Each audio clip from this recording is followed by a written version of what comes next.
अस्सलाम वालेकुम नाज़रीन, आप देख रहे हैं मेरा यूट्यूब चैनल KSA TV। नाज़रीन, जिन लोगों ने अभी तक मेरा चैनल सब्सक्राइब नहीं किया, उनसे दरख्वास्त है कि चैनल को सब्सक्राइब करें और बेल आइकन को दबा दें ताकि आपको मेरी आने वाली हर वीडियो मिल सके। नाज़रीन, आज हम आपको स्टोरी सुनाएंगे बॉलीवुड के लेजेंड अदाकार अमिताभ बच्चन और उनकी वालदा का अमिताभ बच्चन के साथ जो प्यार है उसके बारे में आपको एक दिलचस्प कहानी हम सुनाते हैं। ये उस वक्त की बात है, 1971 का वो दौर था जब 29 बरस का नौजवान अमिताभ बच्चन फिल्म नगरी में नाम बनाने और कदम जमाने की अनथक मेहनत और जद्दोजहद में लगा हुआ था। किसी हिदायतकार ने इनके लंबे कद और आवाज़ पर एतराज़ करते थे। कई एक ये भी कहते थे कि अमिताभ बच्चन के वालिद सरकारी महकमे में अहम ओहदे पर हैं, गांधी ख़ानदान से करीबी मुरासम है, इसलिए कई हिदायतकारों से सिफारिश की जाती है कि मैं अमिताभ बच्चन को फ़िल्म का हिस्सा बनाया जाए। अदाकार और हिदायतकार सुनील दत्त ने जब राजस्थान के पस मंज़र में फ़िल्म रेशमा और शेरा बनाई तो अमिताभ बच्चन को बादल नाख्वास्ता फ़िल्म का हिस्सा बनाया गया। उस वक्त सुनील दत्त को अमिताभ बच्चन की आवाज़ पसंद न आई तो उन्हें इस फिल्म में गोयाई से महरूम नौजवान छोटू का किरदार दिया गया। नाम की तरह उनका किरदार भी खासा छोटू किस्म का ही था। अमिताभ बच्चन के वालिदैन की ख्वाहिश थी कि बेटा फिल्मी उफ़क़ का चमकता दमकता सितारा बने, लेकिन अमिताभ बच्चन की बदकिस्मती थी कि कोई इन्हें बड़े किरदार देने को तैयार नहीं हो रहा था। रेशमा और शेरा में सुनील दत्त, विनोद खन्ना और जय अंत की मौजूदगी में अमिताभ बच्चन का किरदार आटे में नमक के बराबर तस्वर किया जा सकता था। अमिताभ बच्चन की अक्सबंदी देखने आम तौर पर इनकी वालदा तीजी बच्चन फिल्म सेट पर आया करती और अपने बेटे को इस बात का हौसला और हिम्मत देती कि वह एक दिन ज़रूर सबको पीछे छोड़ देंगे। ये वो दिन था जब सेट पर तेजी बच्चन की मौजूदगी ने अमिताभ बच्चन के अंदर बिजली सी भर दी थी। अमिताभ बच्चन फिल्म की अक्सबंदी में डायलॉग के बगैर अपने चेहरे के तासुरात और जिस्मानी हरकत और सकरात से जान डालने की कोशिश में लगे हुए थे। फिल्म की अक्सबंदी के एक मंज़र में वहीदा रहमान को अमिताभ बच्चन को ज़ोरदार तमांचा मारना था।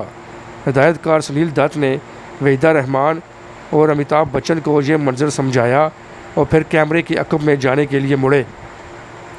तभी उनके कान में अमिताभ बच्चन की वालदा तेजी बच्चन की आवाज़ गूंजी, जो वहीदा रहमान से कह रही थी कि वहीदा, बस कोशिश करना, उम्मीद को ज़्यादा ज़ोर का थप्पड़ ना पड़े।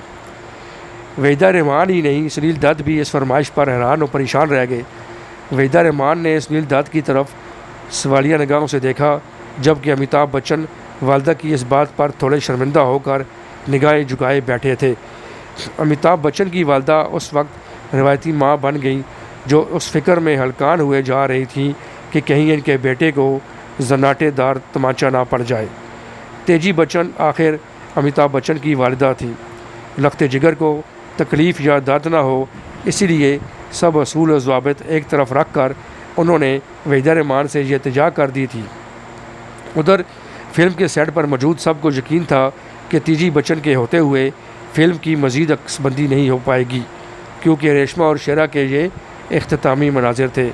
ऐसे में वहीदा रहमान ने ही अमिताभ बच्चन को मशवरा दिया कि वो वालदा तेजी बच्चन को कम अज़ कम आज के दिन के लिए घर जाने का कहें, ताकि पुरसकून और आरामदा माहौल में रेशमा और शेरा के ये पुरतशद्दद मनाजिर अक्सबंद किए जाएं।